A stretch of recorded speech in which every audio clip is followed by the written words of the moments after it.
السلام عليكم ورحمة الله وبركاته. بسم الله الرحمن الرحيم. waxaynu ka hadli doonaa sidee markuu Facebook disable kaaga xirmo recovery loo sameeyaa amba loo hagaajistaa. Disable waa marka shirkadu ka shakido amba waxyaabaha sharciga shirkadda Facebook dhinac marsan sameyso. Ka shirkadu waxay leedahay sharciyadaasi waxa kamid ah Gmail khaldan aad u sameyso kale, hadii age-ka aad ku sameynayso dhowr jeer bedesho kale, hadii dadka codsanayso Facebook markuu cusub yahay aad badiso.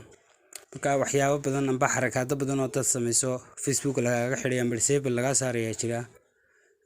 Sidoo kale waxa kamid ah hadii aad diimo ka hadasho amba wax aflagaado sameyso, waxa la sameynayaa in Facebook disable shirkadu kaaga xidho.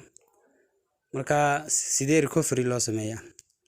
waxa ku banaan laba choice marka disable kani Facebook lagaga sameeyo amba lagaga xidho, inaad Facebook cusub sameysato iyo inaad kaagii hore ka daba tagto oo sidii ay shirkadu kugu soo deyn lahayd amba sidii shirkadu ay kugu fasaxi lahayd aad falowgeega gasho iyo inaad mid kale cusub iska sameysato. labadaba waa awooda. marka intaad Facebook cusub sameysan lahayd, Facebook aan muddo badan soo waday amba aad u garanaysaa in badan isticmaalaysaa, waxyaabo badan kaaga xiran tahay, dad badan kala socdaan, waxa ku fiican inaad page-ka amba Facebook aad lahayd aad xaliso oo aad garanaysaa wixii mushkilada amba wixii dhibaato ah haystay marka aad ka saarto. marka sidee hadii aad Facebook doonayso inaad disable ka qaado amba recovery aad sameyso, sida recovery loogu sameeyaa? marka sidan oo kale ay kugu dhacdo horteena ka muuqata account-kaagii disable laga saaro, waxa jira sharci markaasi ku qabanaya hadii wax khaldan sameyso sida horteena ka muuqata. marka disable imka account-kani lagu sameeyay waxaana uu baamirsan yahay community standard-kii, sharcigii policy-gii community standard-ka. waxaad sameysay ka baxsan amba wax khalad ah oo aan shirkadu ogoleyn. marka sidee looga qaadaa? waxa jirta dhowr hab oo recovery-ga loogu sameeyo sidii disable-ka uga qaadi lahayd. marka noocyadii ugu simple-sanaa mid kamid ah ayaynu sameynaynaa. marka aadna si fiican la socoto waxa jira noocyo dambe oo siyaabo yar fudud oo kale oo loo sameeyo. marka qof sidii uu doono amba sidii uu silaabo ku fududahay uu sameeyaa. marka waxaad sameyn kartaa marka sidan oo kale aad ku aragto Facebook-gaaga in shirkadu disable kaaga qabatay, waxay ku siinaysaa 28 cisho amba bil 30 cisho oo ay sameynayso review ku socdo. marka waxay ku oranaysaa inta uu review ku socdo Facebook-gaaga wuxuu ahaanayaa disable, waxaana kugu dhacay suspension.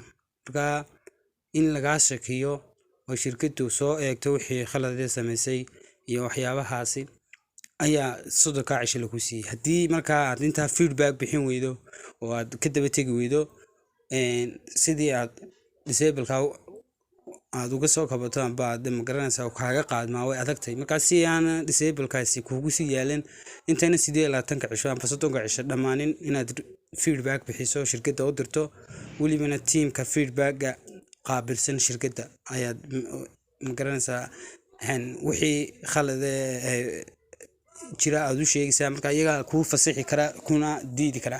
marka waxaad sameynaysaa marka ugu horeysa, marka waxaynu si toos ah soo kicisan doonaa Chrome-da. marka soo kiciso waxaad ku qoraysaa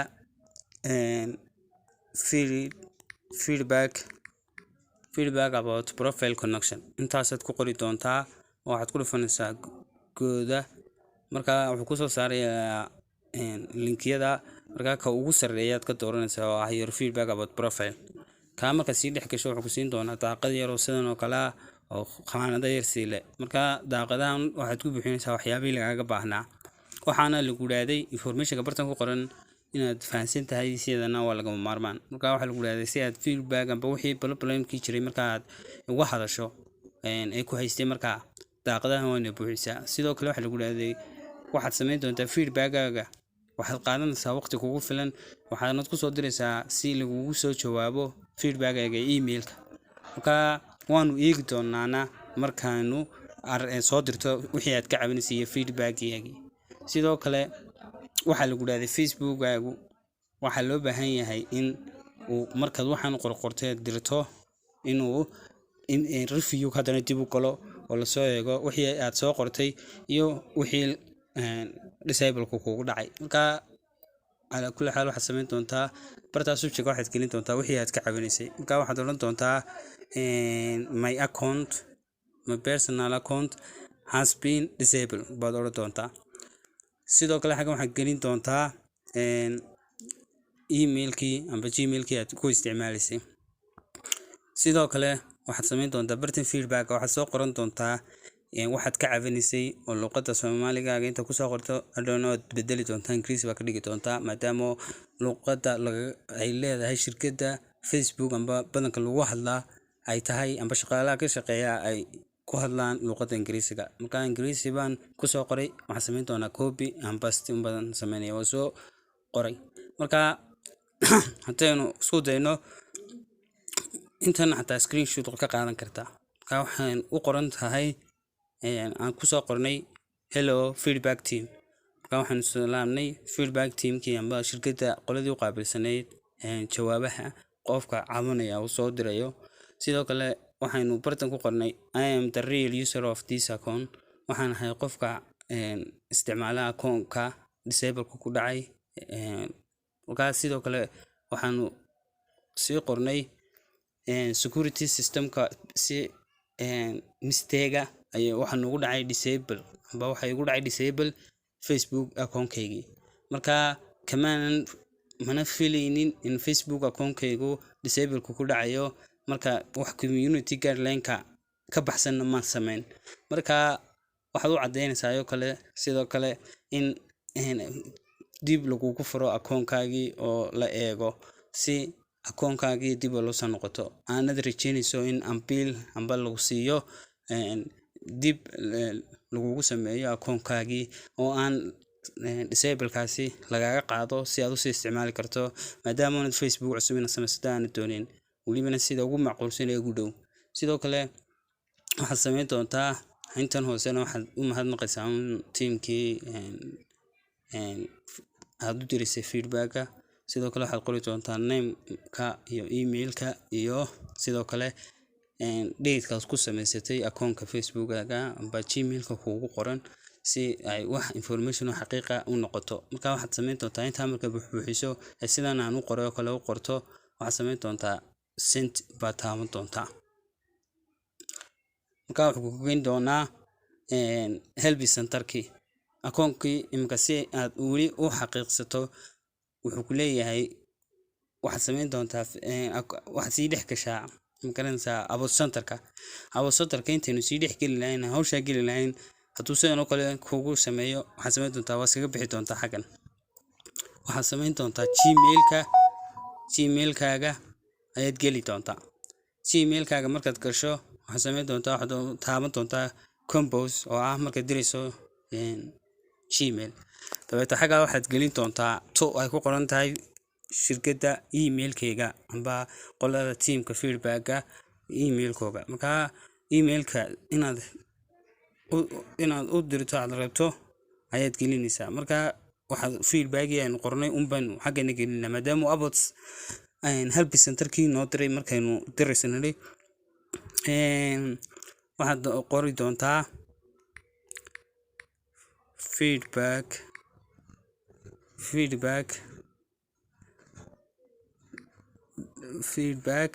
that Facebook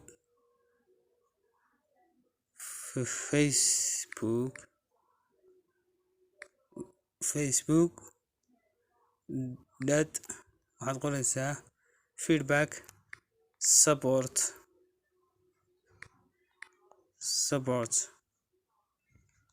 that dabeeta waxaad samayn doontaa xagana waxaad raacin doontaa facebook.com.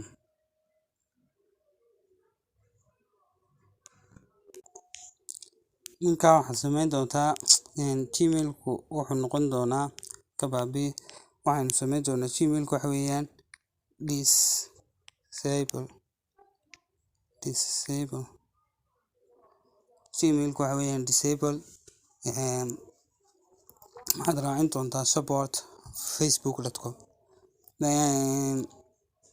intaa markaad qorto waxaad samayn doontaa subject aad soo daadegaysaa. subject intii aan markii qornay baan qoraynaa my account, my personal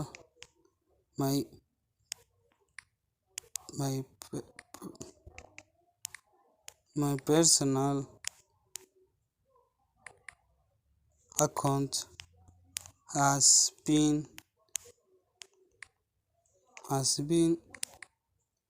disabled. intaasaad qori doontaa subjectka. xagana waxaad ku qori doontaa feedbackii aad diraysay. intaasaad ku qori doontaa.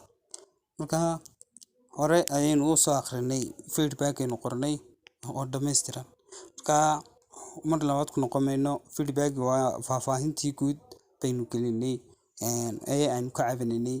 subjectna waxaynu gelinaynaa my personal account has been disabled oo ah titleka guud ee waxaad ka caawinayso. sidoo kale emailka ku dirayso amba gmailka support teamka ayaad gelinaysaa xagga tooda. fromkuna waa kaaga isaga toos isku gelinaya. marka intaa samayso waxaad saamir doontaa calaamadda yar ee fallaadha ee dhanka saddexda dhibcood ah u jeeda amba sent baad siin doontaa. markaad siiso si toosa ayuu diray wakaa aynu arkayno imikada inuu diray 7:24 PM. marka saasuu kugu dirmay. feedback waxaad sugaysaa intuu kasoo jawaabayo. marka waxaad ku noqon doontaa facebookgaagii. waxaa weli saaran inuu reviewgii ku jiro oo weli intii unbaa inoogu qoran. marka insha Allah waxaad rajaynaysaa intaan 28 cisho dhicin amba 30 cisho dhicin in lagu soo jawaabo oo jawaabtiina hesho laguna soo diro in disableki laga qaaday iyo in laga qaadin oo markastaba sababteedu raacsan tahay. intaas aynu kusoo gabagabaynaynaa. wassalaamu calaykum waraxmatullaahi